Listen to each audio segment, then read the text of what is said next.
Good afternoon, everyone. Thank you for attending today's Town of Scarborough Ordinance meeting for June 13th, 2023. First item on the agenda is a call to order. Second item is a roll call. April Souther. Here. Jean Marie Caterina. Here. And Nick McGee here. My show says all present. Item number 3 is the approval of the minutes from the May 11th, 2023 meeting. So moved. Second. A motion and a second. Any discussion? All in favor? Show that is unanimous. Thank you. Item number 4 is discussion on the proposed amendments to chapter 405 zoning ordinance, chapter 405B site plan review ordinance, chapter 405C shoreline zoning ordinance, chapter 406 subdivision zone ordinance, chapter 408 extractive industry and land reclamation ordinance, chapter 420 erosion and sediment control at construction sites ordinance, and chapter 903, non-stormwater and discharge ordinance. Angela, would you like to tee this up for us? Yes, I know that sounds like a lot, but this is actually a pretty simple step. And I just start with, I did email you, I believe, the addition I'll talk about in a second. Essentially, in April of this year, the council passed updates to our chapter 419, which is post-construction stormwater ordinance, as well as implemented a brand new ordinance, which is erosion and sediment control ordinance, which is chapter 420. Those two ordinance changes, again, that already happened, were required pieces for our federal and state stormwater permit. So now trying to get into compliance, which that is a big step. We have those in place now. But what that also means is that it impacts basically every ordinance that requires construction or development of any kind, because they really have to do with construction activity.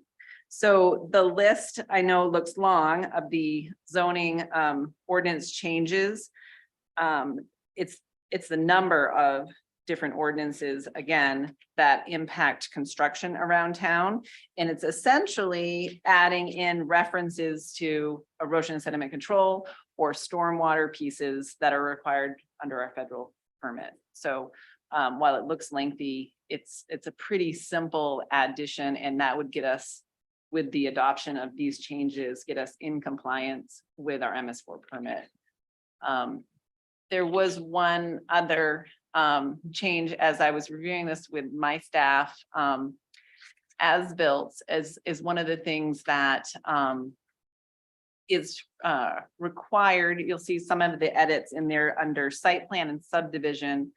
We have incorporated as-built. That's making sure we understand whether it's private or public, the infrastructure being installed, so that we can easily bring that into GIS.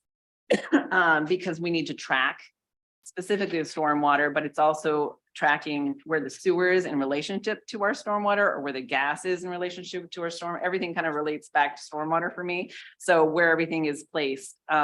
So with that, this language that Liam just brought up is something that we would like to add to both the site plan review ordinance as well as the subdivision ordinance. Right now, I think in the language you'll see in there, it says it requires as-built. This is specifying exactly what that means. Here's what we mean when we say as-built plans. It needs to be kind of in this format so that we can easily bring it into GIS. This is something that we talk through with developers and contractors, and they're doing it. It's easier to have it written out because I'm sending this information kind of on a daily basis.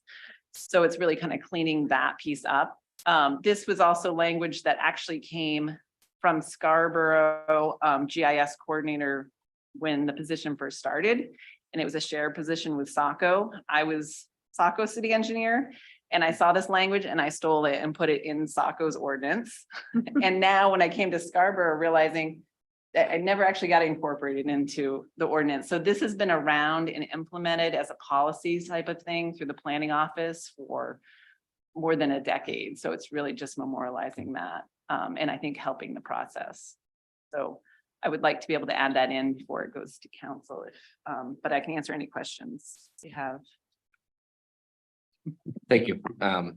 You're right. This is more administrative and cleanup. And if we don't have immediate questions, I'd like to open it up for public comment in case there's any. Is there anyone from the public that wants to comment on the stormwater proposal? A closed public comment. Councilors, do you have anything to add or subtract from what's being proposed here? I would just say that, you know, it's just updating our ordinances, bring them into compliance with what they need to be in compliance with. So I have no problem moving this forward to council. All right. I'll take a motion to advance this to council as presented. So moved. Second. Any discussion? All in favor? I show that as unanimous. Thank you. Thank you. You get to go home early.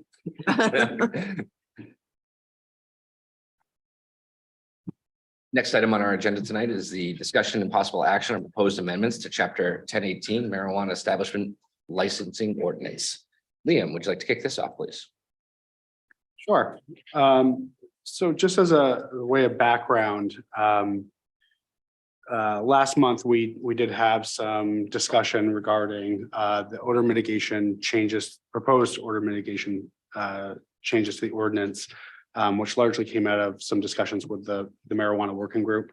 I think that there was with a few oversights initially on my part around just a few words here and there. I think there's general agreement that those were kind of the summation of what we discussed as a working group, improving air exchanges, requiring some record keeping, changing of filters, things of that nature. So I wasn't planning on going back over those pieces this evening. Where there was a lot of discussion and there wasn't a lot of alignment was incorporating an enforcement process into the ordinance.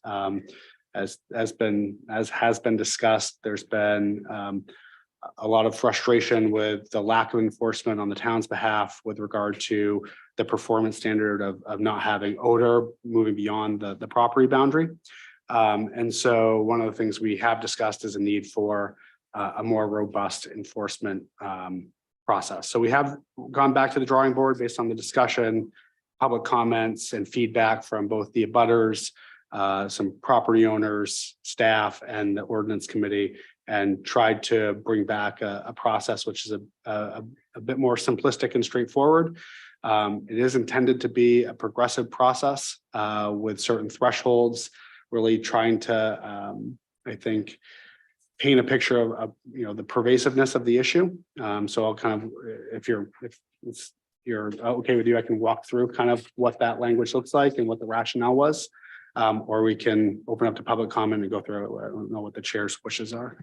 I think it'd be worthwhile for you to go over the proposal that's being considered. Oh. Let me just make sure I have the right version here. Bear with me.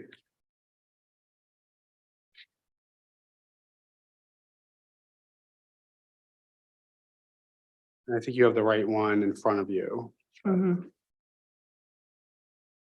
So the paper can be.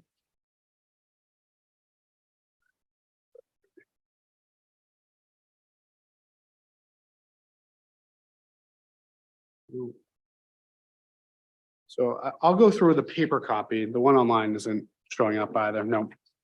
So, and I know I did distribute to the working group and the ordinance committee last night, but going through the paper copy you have in front of you, I apologize, I can't project it. Where this starts is there is a standard for a complaint, and it requires, and again, this was out of the discussion last meeting with the number of complaints. We also got some feedback on the original language spoke to abutters or property owners within 500 feet of the property line. Again, there was some discussion about increasing that to 750 feet. Which obviously expands how many abutters kind of fall in that line, but certainly captures the residential neighborhood on Holly and Bickford Streets. So we have incorporated that change. There's discussion. Originally, the language spoke to 7 complaints from 3 different households, and we pared that down to 4 complaints from at least 2 parties. One of the 2 parties needs to be a direct abutter within that 750 feet. So it does allow for other residents complaining about the odor that may not reside or have businesses within that range. So that's sort of the threshold for a complaint. So it's just to read it directly, a cannabis odor complaint shall be defined as receiving 4 or more written cannabis complaints from a minimum of 2 parties, one of which must be from a residence or business within 750 feet of the suspected property emitting the odor. And the 4 complaints must be reported within 4 days of each other. So again, it's trying to capture, I think it was seven complaints over 7 days. Now it's 4 and 4. It's really trying to paint a picture that this isn't just a fleeting moment of odor. There's multiple parties noticing it, and it's within kind of a condensed period of time. So again, that's the thought process behind that. So the process, once that threshold is met, within 48 hours, so a code enforcement officer shall investigate the complaint. They'll notify the licensees or landlord that a complaint's been received. The investigation shall include a minimum of 2 inspections. Again, the thought there is that there's been 4 complaints over 4 days. Code enforcement officer goes down. If they don't sense it, they're going to follow up with 1 additional time to see if they smell the odor. If they don't smell it, then the complaint kind of goes in the file and it hasn't been a verified complaint. If they do smell it on either of, obviously the first visit, then it's been verified. Second visit, then it's a verified complaint. From there, the landlord or licensees will be notified of the finding. And then within 10 days, the licensee or the landlord needs to respond in writing to say, this is what we did to correct the issue. So this revised process allows for that to happen twice. Once that happens twice, essentially you have 8 complaints at that point. It's been verified twice by staff. And then that third occasion, so again, that would be 12 complaints from the public. Then we're going to convene what we've characterized as the odor, the odor control panel, the cannabis odor panel, which involves more than just a single nose, if you will, or a single staff member. It'll be a minimum of 3 staff members and they'll follow the same process. They'll do a minimum of 2 visits. If the odor isn't detected by the odor panel, then again, it goes in the file. And once they hit that threshold again, then they'll be dispatched. If they do, however, verify the odor.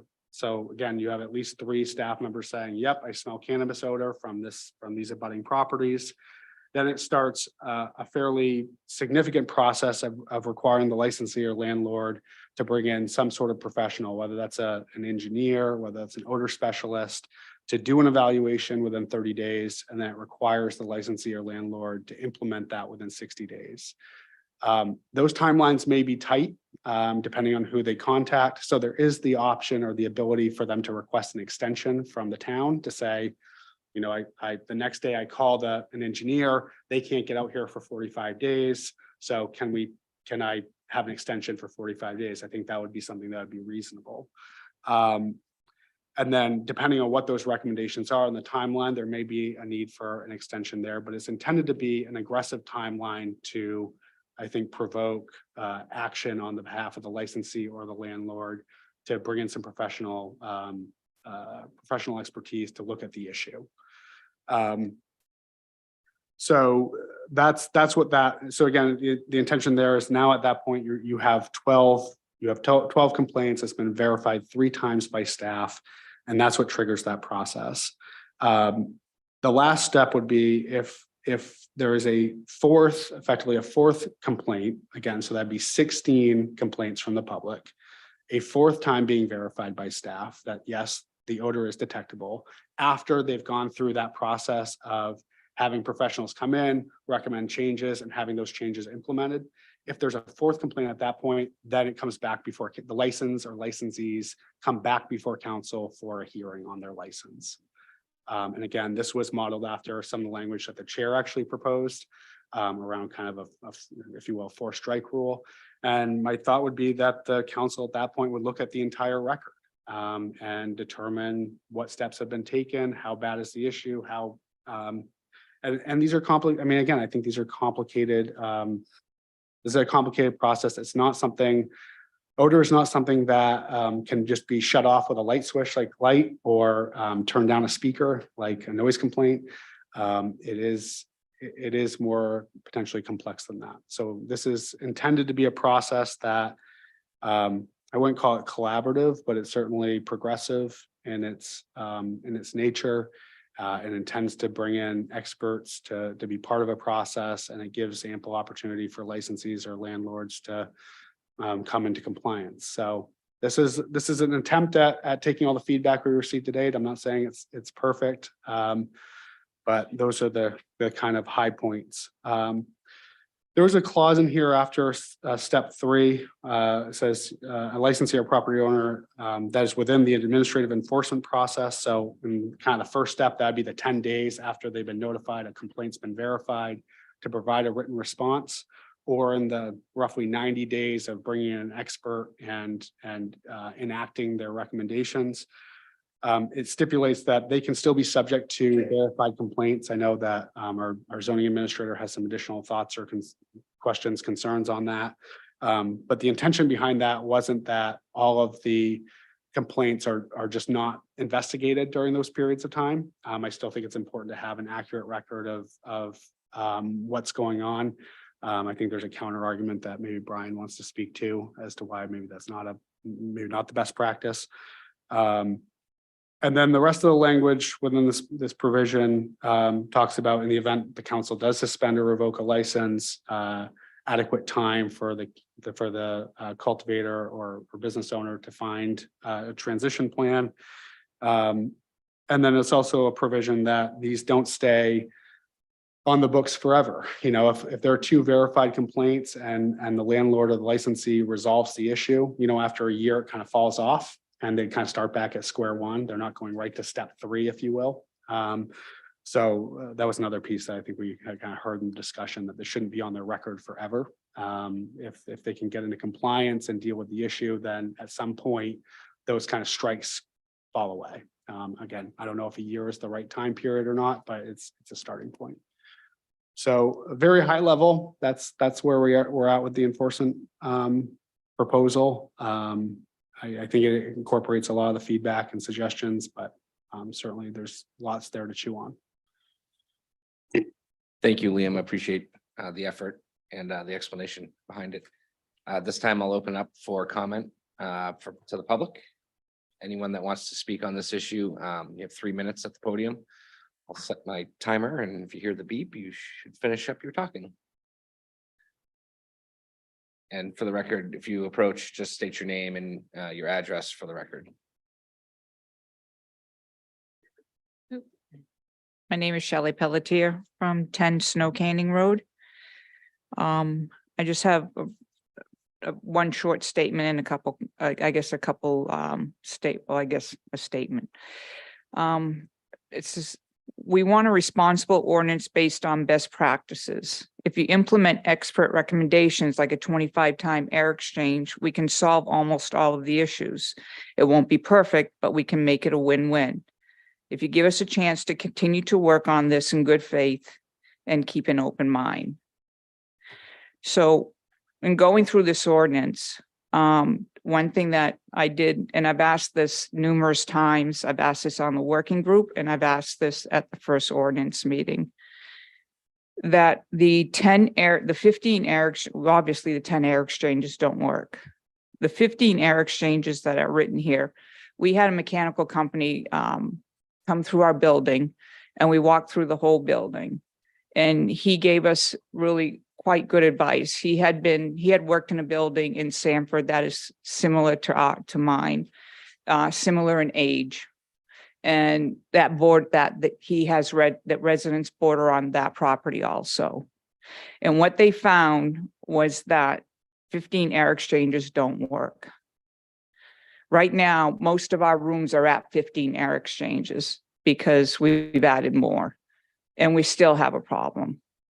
And this is why I say that at the last meeting, that if this is the number that we have to work with, then you're setting me up to fail. You'll be closing me down.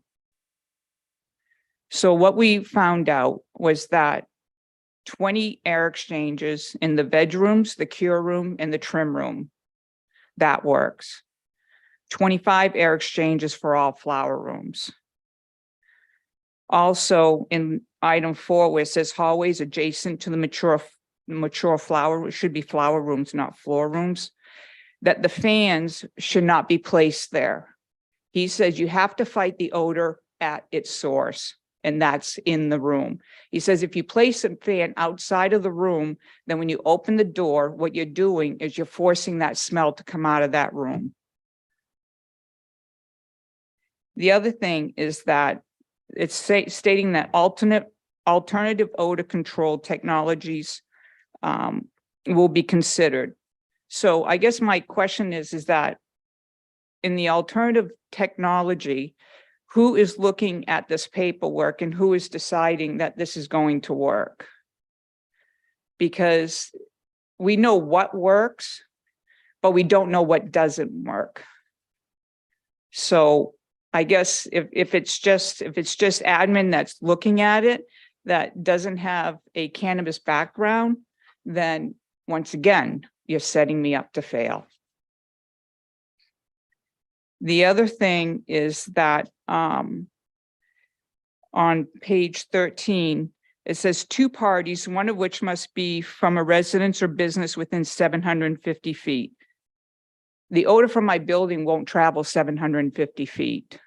It will travel 500 feet. But if that odor is present at 750 feet, find another source. It's not from me. And then it continues of the suspected property emitting the odor. So my question is that if you get one complaint from a neighbor and you get another complaint from, let's say, up by the intersection, do both complaints come to me? If you go and then you come to my building and there's an odor, do both complaints come to mine? Because you're only asking for one. So do those both complaints get combined? Because I told you at the last meeting, I'm not responsible for all the odor in Scarborough. I'm responsible for my space. And the last thing is that we ask this and we made it clear is that we want to make sure that when these complaints get in, I don't care who they're from. I mean, just as long as it's within my little circle, I would just like to get an email. And I would like to get that email in real time, not 2 days later, not 3 days later. We got an email on Memorial Day saying that there was an odor complaint. Both Mark and I were down the building within 20 minutes. We found the source of it. We took care of the problem. And so, and that's the only way we're going to know if there are further complaints. So that's all we ask. Thank you, Shelley. Yep. Anyone else like to speak on this topic?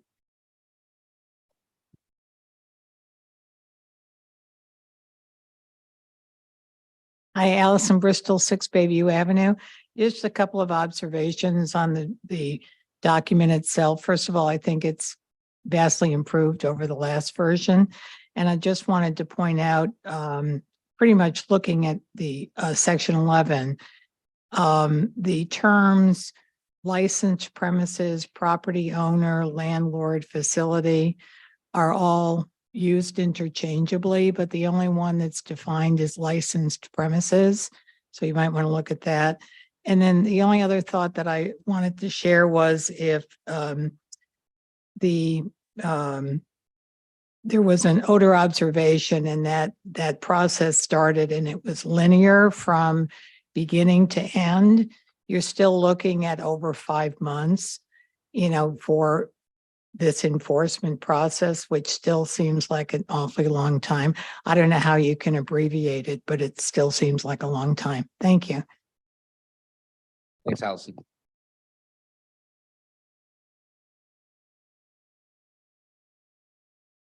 Hi, I'm Shauna Tomlinson. I'm just an adult use grower. I started as medicinal at the plant, as it's been called.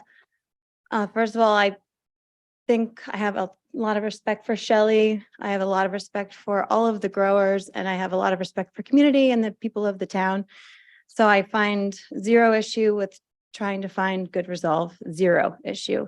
I just feel in my heart strongly that there also needs to be, besides regulation, some education regarding the smell of, where did the terpenes come from? They're in nature. The sulfurous odor, which is a skunky odor, also shares the same sulfurous compound as ones like in the marsh, et cetera, in certain fruits. And they're non-harmful. There's no harm that can be caused.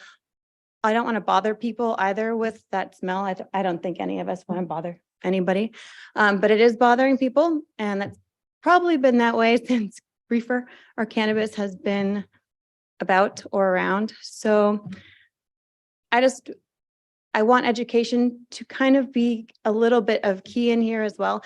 I wish as a child I had a little bit more education on the subject. It is very different. I don't think kids generally under a certain age should be participating in marijuana unless it is medicinal for themselves. There's a lot of studies on that. So based on a lot of studies, and I've been to a lot of medicinal conferences regarding where all these smells come from, how they can affect people.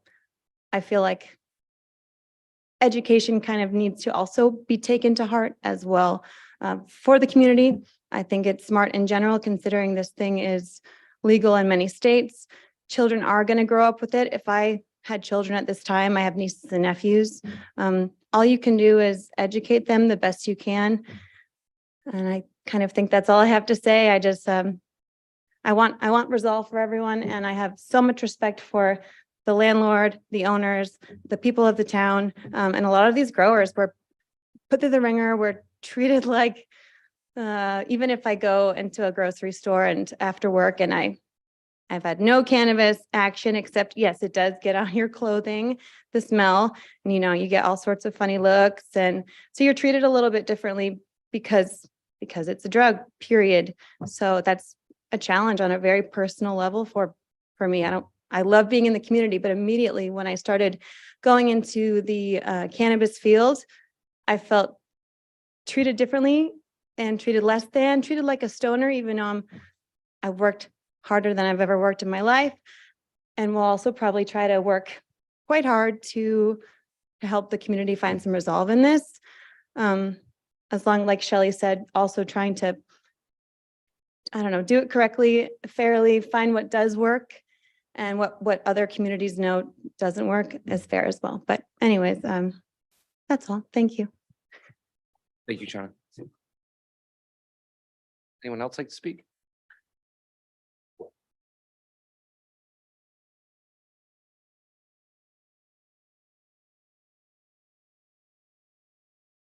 How goes it? My name is Derek Shirley, People's Not Parties Consulting, which I help local people and small businesses navigate their state and local governments without picking a political party. So I'm here today to speak on behalf of myself, and I was invited by a few patients who'd like to stay protected by HIPAA. Now, one thing I want to bring up is let's talk about Mexico and Rumford, Maine, right? A little random. Smells like garbage though, right? The towns smell like really bad. And, there's no ordinance or forcing laws on those businesses. And I understand there's people that complain, and I respect them, and I respect that. But one thing we have to look up in the State House this session was LD 410. LD 410 was actually this exact thing, cannabis nuisances, cannabis smells being nuisances. And it actually got killed, dead on arrival, didn't stand a chance. Because one main reason was because, A, we fought for that. And two, it was because they decided, and reality, we're not talking about farmers here. We are, though. We're talking about, we all can agree with that. We're talking about flower farmers, correct? We can agree on that. If that is the case, then that is actually protected under the Right to Farm Act. So if you're not familiar with the Right to Farm Act, that goes on to explain how, as you're a farmer, if you cultivate food, livestock, flowers that bloom, being cannabis, because one thing about I'm not a lawyer, so I don't know this law to a T, so this term, so maybe someone can help me. When there's a term like flower, you can't change that terminology to fit your needs. You can't do that. A flower is a flower is a flower. That is what cannabis is. So, but technically by doing this, how it's written, you are setting yourself up for lawsuits. Sounds like class actions. I'm not threatening that, but that's just how it's written by the Right to Food Farm Law. Now, the other thing I'd like to say is, finally, is just think about it, right? We're talking about a smell. These are businesses. And I know it's kind of icky smell and we're not used to it. And, I really respect that in people. And, new things can be scary. But one thing I want you to smell when you smell, that is the smell of jobs being created. That is the smell of new businesses being born. That is the smell of taxes being paid by legal businesses. And again, I understand it's a problem, but let's get packed. Let's remember this plant was forced by propaganda for years, guys, years. So of course, when you first smell that smell, no disrespect, older generations are going to have that "this is terrible" attitude. But in reality, guys, that is the new. When we moved to Maine, we legalized cannabis. Just like farming, just like the Right to Farm Act, just like they do in Mexico and Rumford, guess what? They just had to deal with that smell. They did. Unless if now Scarborough wants to open that can of worms to say now we can go after the paper companies that we know actually spew cancerous chemicals. And we're just worried about cannabis smell here. But Shirley, 3 minutes is up. oh, thank you. I appreciate your time today. Most importantly, I am a person, not a party. Derek Shirley. Thank you. I appreciate it. Anyone else want to start?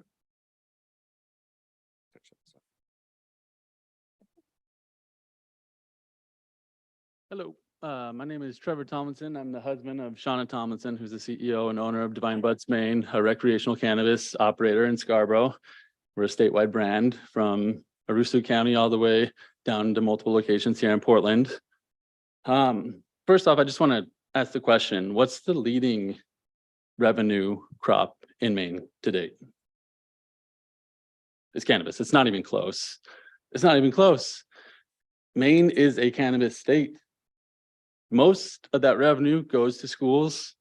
It goes to towns. It goes to infrastructure. It goes to so many things. I know, based off us alone, I mean, we paid $80,000 in excise tax. That's just one tax of many last year alone.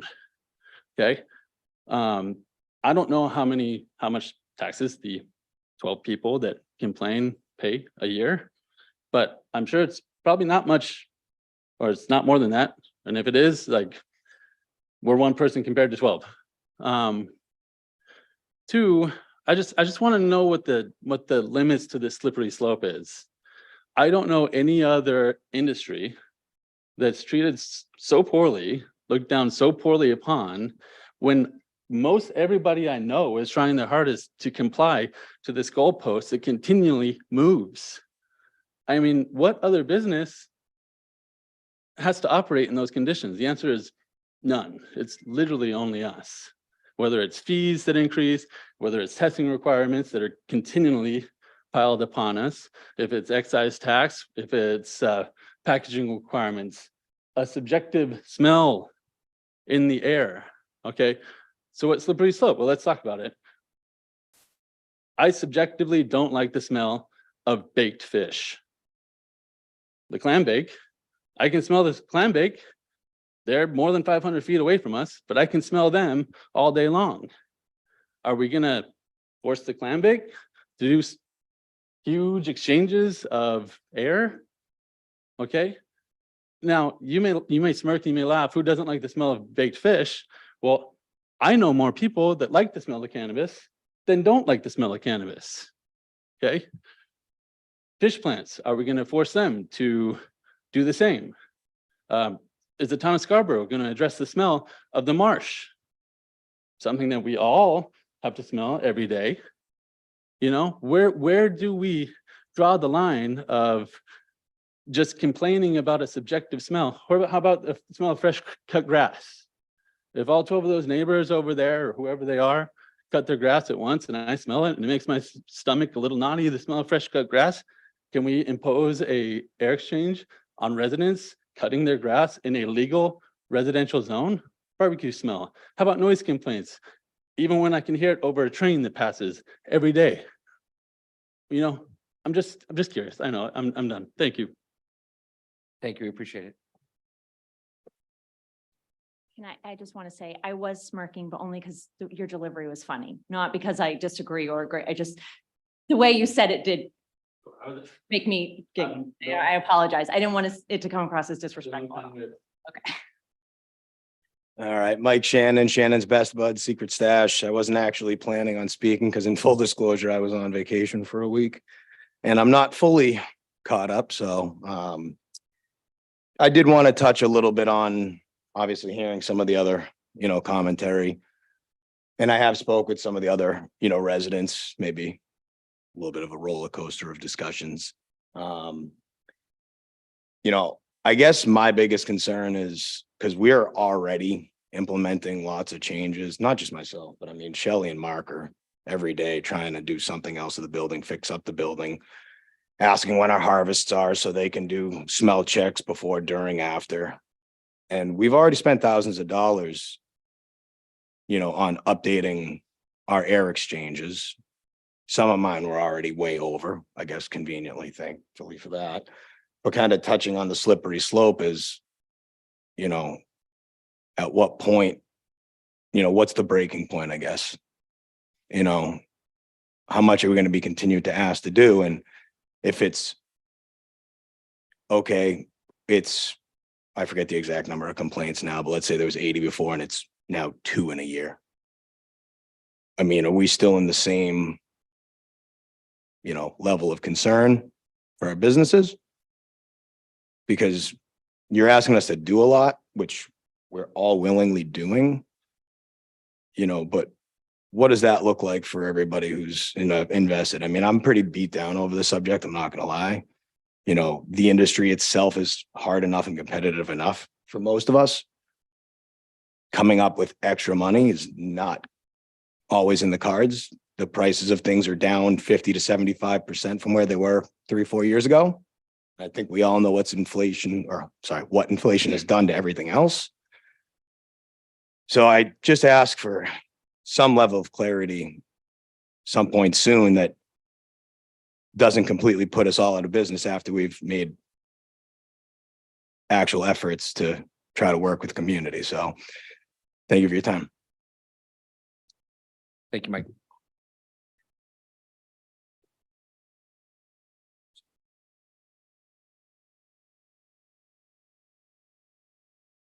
Can I use my notes? Okay. Good afternoon. My name is Elise and I'm a Scarborough resident. I'm also here in representation of my small family operated farm in Scarborough. We're here to discuss a possible town ordinance to reduce odors from the cultivation of cannabis per residential complaints in the Pine Point area. In an area of Scarborough that's housed by the clam bake and multiple seafood wholesalers. An area of Scarborough that is also shared with a marsh. An area of Scarborough that is also smells so bad that my 3-year-old tells me to roll up the windows even when they aren't even down. For many years, the state of Maine has allowed businesses such as paper mills and craft beer companies to release odors into the air without any public regard or concern. Take a drive by some of your favorite breweries with your windows down and smell the hops. They also have residential properties in the area. Before impractical and possibly costly restrictions and regulations are put on our local businesses, these complaints should require proof that there's a safety, environmental, or health concern. These complaints do not fall under any of these categories. To allocate funds to have an odor investigative team is preposterous. These complaints are exactly that, a complaint, not a safety or environmental issue. There is no concern for negative health impacts to the public. As a registered nurse, I can clearly see that this is nothing more than a barrier for cultivators. Maine is a state known for small businesses. Creating ordinances that increase costs to local businesses based off a mere complaint that has no public safety concern is not what local stands for. We kindly ask that you please support your small businesses. Thank you. Thank you, Elise. Elise, what was your last name for the record? Spalding? Any other?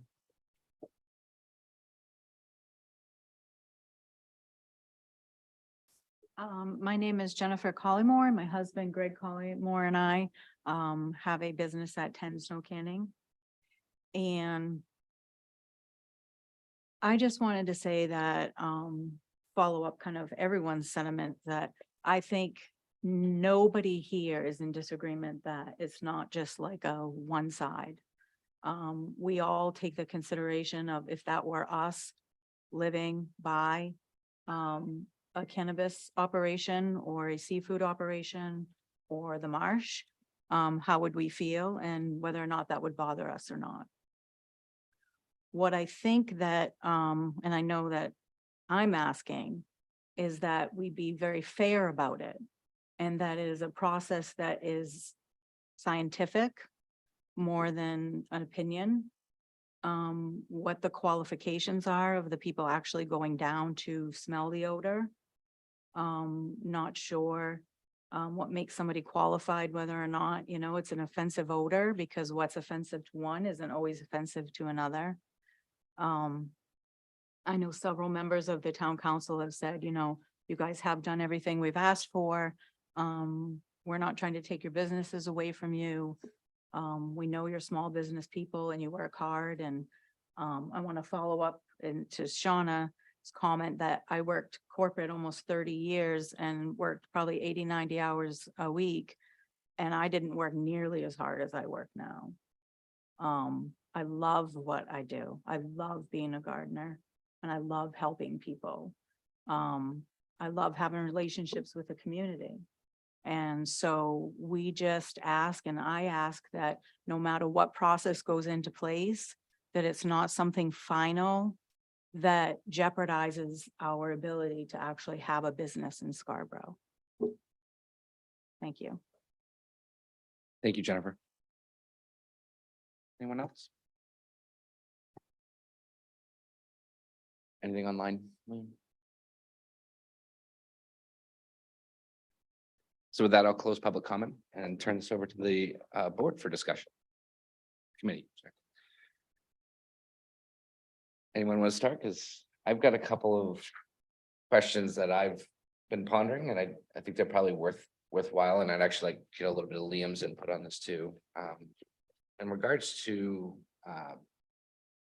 the actual prescriptive nature of what we have for the ordinance, I guess what I'd like the board to better understand and maybe discuss here is, should we be prescribing solutions in ordinances? I think that's a worthwhile discussion, which is, we have an ordinance, we expect people to comply with the ordinance. Now, whether it's 25 air exchanges or some other new technology that comes along that might be even better than an air exchange, I would hate to see us miss an opportunity because we're over prescriptive in our ordinance with treatments. Basically, we have an ordinance, we expect people to comply with an ordinance. How they get to compliance, I'm wondering if it's worth writing out. And Liam, I know with the working group, you spent a lot of time talking about this, and love to hear your input, and also like to have the committee discussion on something like that. Do we start? Yeah, I mean, I certainly think there's a risk to being overly prescriptive. You know, I think that this really is born out of you know, kind of a unique environment and a unique situation that we don't have this issue in other areas of town. And again, my general commentary on that has been, there's a variety of factors for that. It's unique, I think, to the facility, it's unique to the location of the facility, it's unique to generally the proximity to a residential neighborhood. You know, I think there's probably a push and pull there, you know, some obligation to, you know, educate or establish some level of expectation that will mitigate this issue in this industry. But, you know, to the comment about, is 15 the right figure? You know, it may not be. I think generally the feeling is that more the better. But there's a cost associated with that. And this is an ordinance that applies to all of Scarborough, not just one area of town. And so I don't think that we should be overly prescriptive. I mean, the idea behind, or some other technology that has some science behind it, is just trying to recognize that we don't change our ordinances. It's a process to do that. And this is an industry that's continuing to evolve and change, and technologies are coming in. And so just having a carve out for being open to other ideas or solutions. But I think Shelley's comments are all good. You know, is 25 in flower rooms better than 15? I think without question. Who's deciding whether our technology is just as good or better than what we've been told by our existing odor? You know, great question. And who would make that determination? I think right now it'd fall to staff to say, show us the evidence or the science or the and is that really? I mean, I'm certainly no odor specialist. But again, so it's trying to find the middle ground, you know, and but I do think there's some level of obligation. We know that odor is an issue. Again, it's not unique to Scarborough, and that odor is an issue in this industry.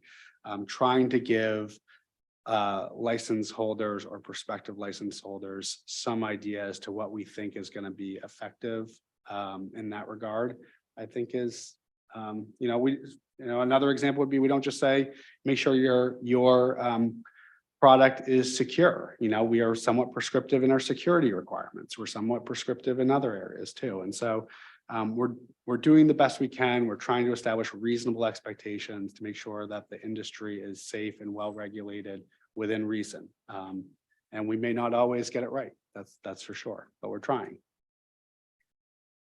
Mr. Chair, I guess I'm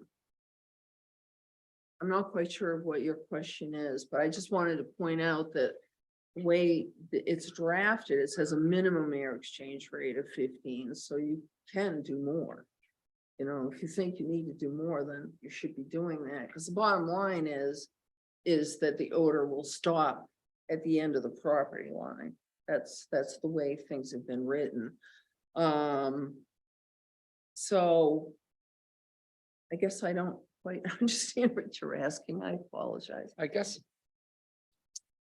it's, if we started to, if we have the 15 air exchange in here and somebody says, I'm on page 9, well. So it's under number 7. 7A. And I guess my overall concern would have been, if somebody walks in and says, I've got your 15, you put it in the ordinance, I did what you said. It's not solving the problem, but is that my fault? I just followed the ordinance. Oh, yeah, okay. That, or if another different technology, completely Yeah. different than air exchanges comes along, Mhm. Are we saying we still want the air exchanges, even though there might be a more effective technology that comes along the way to deal with something like an odor Mhm. mitigation system? That's why I guess that was my concern about being overly prescriptive and telling them, Okay, this is what we want from you. Because we might not be telling them the right thing, and we might not even be telling them the best thing. right, because again, the And we're bottom, putting it in ordinance. right, because the bottom line is odor not leaving the property, so That's the bottom line. that's the bottom That's the bottom. line.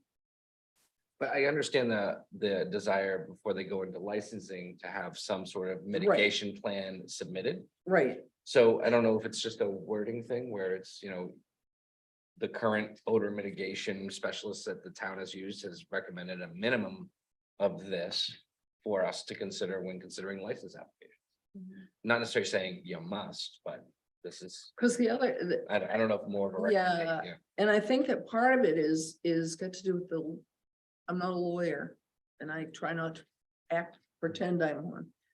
But when you've got licensing involved, if you're taking away someone's business or right to do business, then there's due process. Mhm.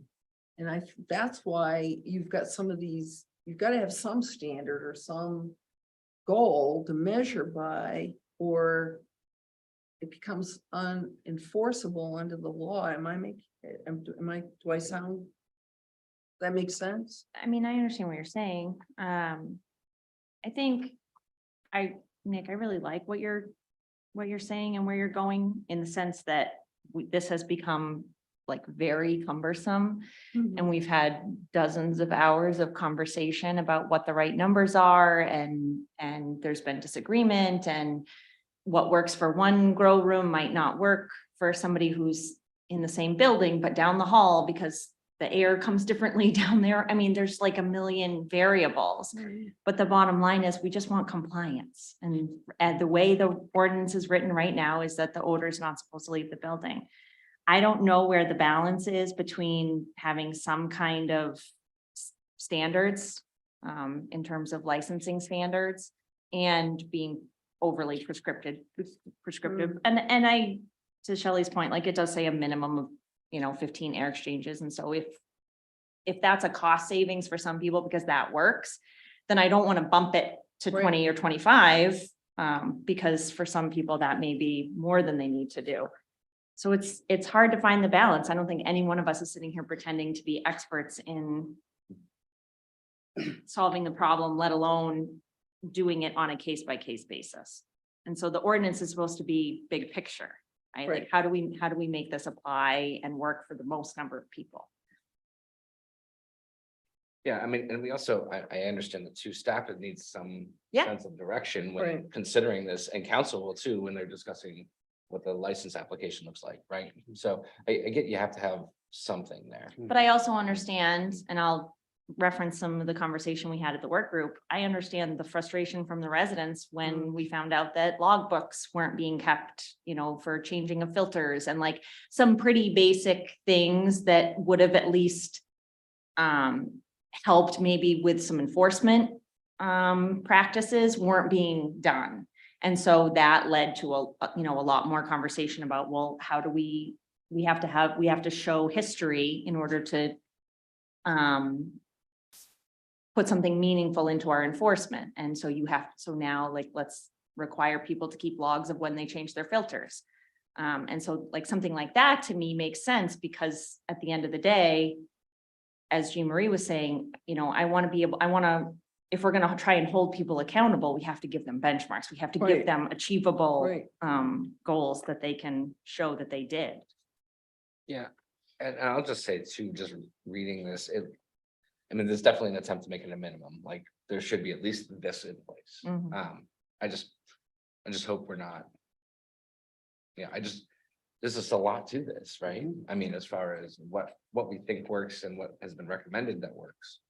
Whether or not we require it in an ordinance is where my only question for this committee was to discuss was, should that really be there? What would you I'm- suggest? I don't know if I had a suggestion. Oh, okay. I think, yeah, I just want to make sure we were Yeah. aware of, Yeah. the impacts of saying yes to the way it's written. And I'm actually relatively comfortable with the minimum standard here, but I do hear what Shelley is saying, where in some rooms, this isn't gonna do it. But I think that's where the owner or the licensee comes in and says, we understand that odor's still leaving the property boundaries. How do we improve upon, what we already have in place? So I can make peace with this, at least to the point of we have time to, if this actually leaves committee today and heads to the full council, either for amendments, more education, or, things of that nature. I just want to make sure that we're fully aware of what it is that we're pushing upward. Yeah, I think Yeah. it's good to check ourselves. Yeah. Honestly. And then I guess the other point of discussion is the process, right? That's the big piece, I right? have a couple too. Yeah, go ahead. Go ahead, April. Pick it up. Well, so I just want to make sure, Liam, that the intent, the way you described the intent of the ordinance and the way it's worded, match.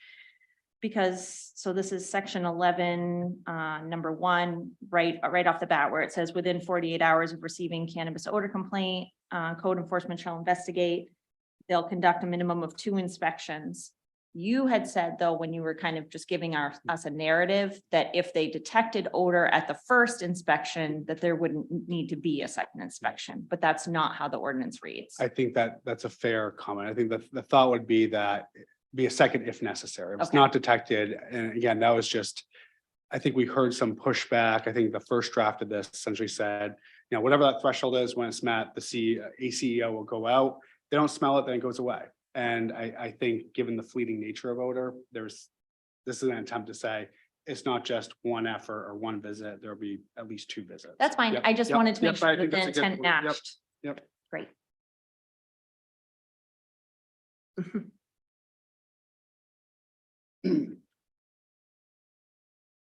Any other? Nope, I'm good. Jean Marie? No, I mean, I've been involved with this since the beginning of time, it seems like.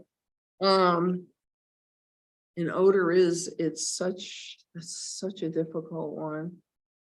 But, and I know some of the speakers mentioned, that, well, someone spoke about Rumford in Mexico. Well, my cousins, we script the Rumford, Mexico law, and yeah, back in the old days, paper mills stunk like heck.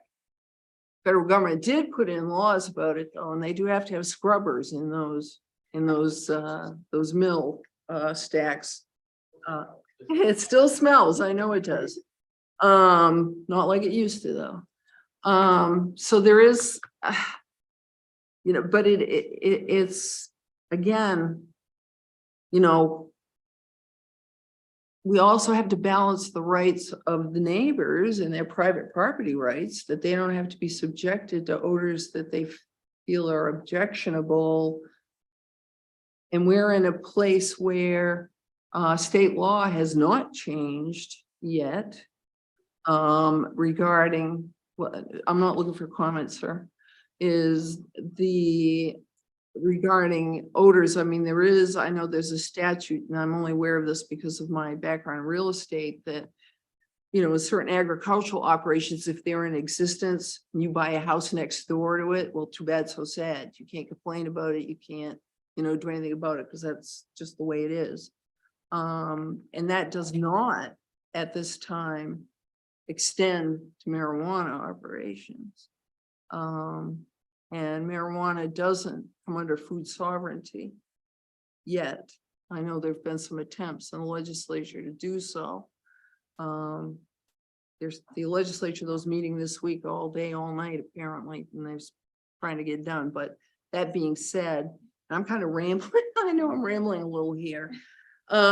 Because this at least gives us some structure, some framework. And we may do it all and put it in, and you notice I say may with a capital M. It could all get changed tomorrow, but got to do something to balance, you know, the rights of these people to operate businesses, and know what the rules are. I know they can't break the rules, because you break the rules, that's it, you're gone, done. But the rights of the property owners too, to not be subjective to odors that they feel are objectionable. So. Thanks, Julie. I did have one more, Nick. Do you want me to go or do you want to go? Go ahead. So location of inspections. So Shelley had mentioned during her public comment that the 750 feet, you know, she doesn't feel like that necessarily would be her responsibility as the snow canning property owner. And so I just want to make sure that it's clear, and it's clear to me that one of the two complaints has to come within 500 feet of the property. And then the second complaint that would justify an inspection can come from up to 750 feet away. No, the intention was to say that, so the 4 complaints within 4 days has to come from a minimum of 2 parties. It could be 4 parties. But one of at least the minimum of 2 parties has to be from a business or a residence within 750 feet. Okay. The other 3 complaints, whatever, could be someone passing through who doesn't reside or have a business within that area. And again, that was based, I mean, that was taking the feedback Yep. from people Oh, who yeah, said, you no, know, we originally it was constructed to accepted. say everyone had to be within 500 feet. And the pushback was, so a resident driving to the beach, therefore has no standing to say that someone's out of compliance. Right. And again, this is all for the committee to do what they want with it, but that was the intention behind it, to find out. Okay, so I guess then from like a purely practice standpoint, and maybe Brian, this is a question, is if I'm just trying to think about like doing the inspections and like the practical process and how this plays out. If you get a complaint and we send code enforcement down there and they do smell the odor, like arguably, wouldn't the odor be stronger as you get closer to Snow Canning Road? And therefore, we would be able to tie the odor to a certain property? Or is that like sending Brian on a wild goose chase around Scarborough trying to locate? Is it purely, this is my question. Sorry, it's taking me a while to get there. Is it purely just, I show up at the site of the complaint and I stick my nose in the air and I do whatever inspection process, and if I smell it, I check yes, and if I don't, I check no, and then I continue on with the process? I mean, I would think that's probably the most straightforward way that Okay. would happen, right? I'm not sure if at one point you were getting to with with the potency of the odor. Well, and I, gets right, and I don't want to stronger. try and get into that. Right. And like we said that we weren't going to measure in terms of like using an odometer, like what Right. was it called? And Yeah. not an odometer. Yeah, It's- yeah. Mobile Omo factor, yeah. Yeah. Yeah. I mean, I think that that's really where, I mean, that's where we have kind of, I think, try to characterize it as some of an investigation. Yes, sir. Right? I mean, I know Yeah. that there's been some suggestion from a number of parties that there may be other sources of marijuana odor that don't come from 10 or 20 snow canning. Again, obviously we're honing in on this example.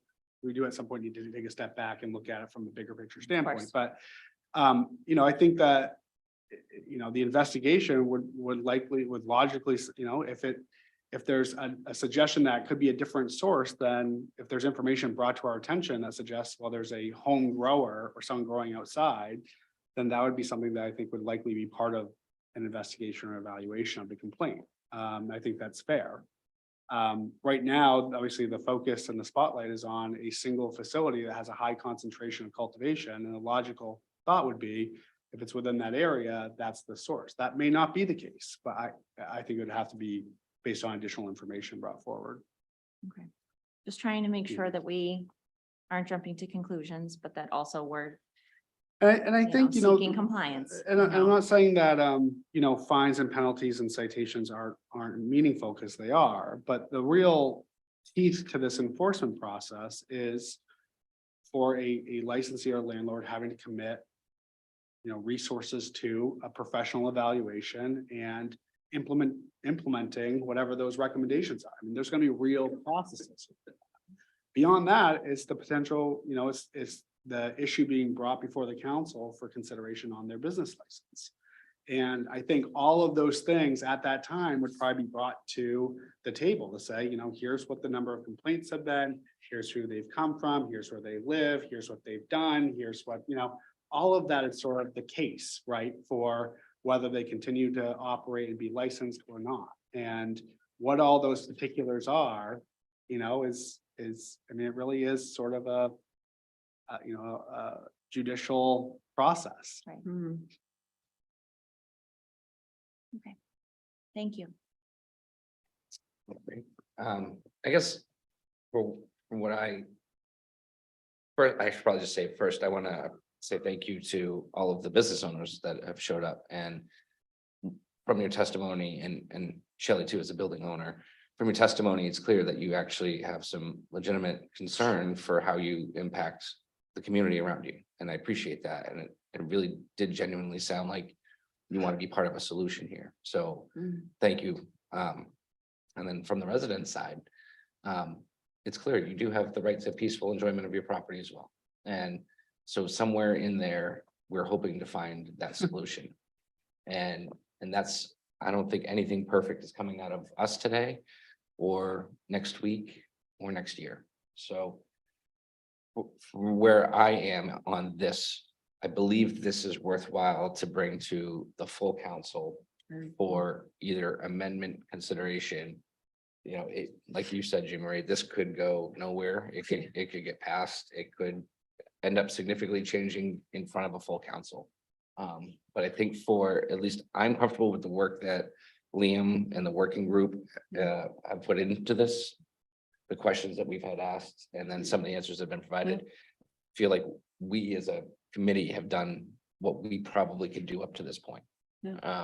Without either further feedback or Right. other consideration. So I'd be prepared to move this ahead with the minor administrative changes with language cleanup, the minimum of 2 days. And I think, was there misspelling somewhere as well? Yeah, flower, Right. So with, flower. right. So as presented, I would be okay with it. And I would also say that if I'm sitting in the resident seat, 5 months is a long time Yeah. to hopefully expect some relief. I think if I'm sitting in the business owner side and being a business owner, I can also understand the challenges of trying to get somebody in there to help you fix what might be the problem. So there's no process short enough for owners, and there's no process probably long enough for Right. for the business owners. So we have to try to do our best to serve, both interests in this situation, especially when I do feel that there is a genuine interest in making things right in the long run. So with that, I'll entertain a motion. I'll make a motion to move this forward to council with changes. With the administrative changes. Yep. I'll second. Motion is second. Further discussion. No, other than to just say thank you to everybody. Thank you Yeah. to Liam for Liam, answering my million questions, and thank you to anyone who has participated. This has been a long process. It's going to continue to evolve, and ultimately, we're hoping for compliance for the sake of the residents, but we're also, not actively trying to catch anybody off guard. And so hopefully the end result will be something that Mhm.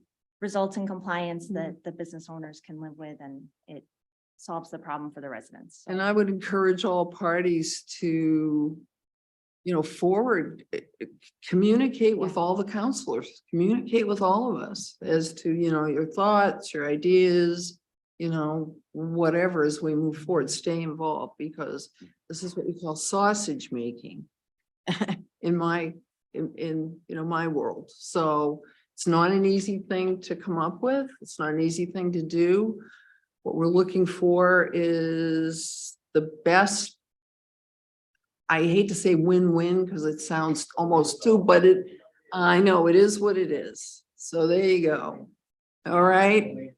Okay, so let's move it forward. Call the vote. All in favor? I show that as unanimous. So thank you. For anyone that's more curious about the process, that this would go to council. There would be opportunity for you to contact your counselors, reach out to staff even, and they would forward on any comments, amendments, or thoughts on this process to the full council. If we get those emails pretty consistently. And then once we get to council, there'll be, yes, Liam? Just one quick question for clarification. So the cleanup will be the typos. I think there's another public comment about interchanging of terms. Yes. Yes. And I'll clarify the 2 days and the expectation there. So do I have Captured liberty to do all all of that? it, So it's yes. not, I don't want to change any of the fundamentals, but I do want to make sure a cleaner. Yes, Okay. I appreciate that. Liam. Thank you, Yes. Liam. Thank you. But as far as the next steps for this is, this will go to a full council on an agenda. I doubt in June, No. definitely not in June, maybe July, I believe is targeted for a first read. We would expect public comment at that time. We would expect any consideration of potential amendments. You would actually hear full councilor feedback on what's being proposed, and then you might be able to kind of catch the wind in which direction things are heading. And then there'll be a second read. So there's multiple opportunities still going forward to have input into this process. Does it have to go? Does it have to go planning or anything? No, No, just us. just us. Yeah. So with that, I'll say thank you. I'm gonna officially kind of wrap up the meeting, but feel free to come up and, all right, thanks. Any other business this No. afternoon? No. Next agenda items, I just want to put it on everyone's radar. Short-term rentals Oh, yeah. will be coming our way. There's been a lot of community concern regarding short-term rentals. Especially with the ADU, the new ADUs. And the new ADU stuff that has come Yeah. out, correct? So I think that we should be aware that that's going to start circling onto our agenda here in short amount of time. Yeah. As far as other ordinance, not a whole lot pending right now. There might be some zoning changes down the line for based on maybe some of the ADU stuff or other needs, but Okay. All right. Our next meeting is scheduled for the 13th of July. Is what I have in. are you but- on vacation? No, but the week after. That's why I want to make sure we get this in before I go away. Second Wednesday, so Thursday. second. Is that the second Thursday, 13th? Yeah. July 13th. So July 13th will be our next meeting. And with that, I'll entertain a motion to adjourn. So moved. All in favor? Thank you very much, everyone, for attending today.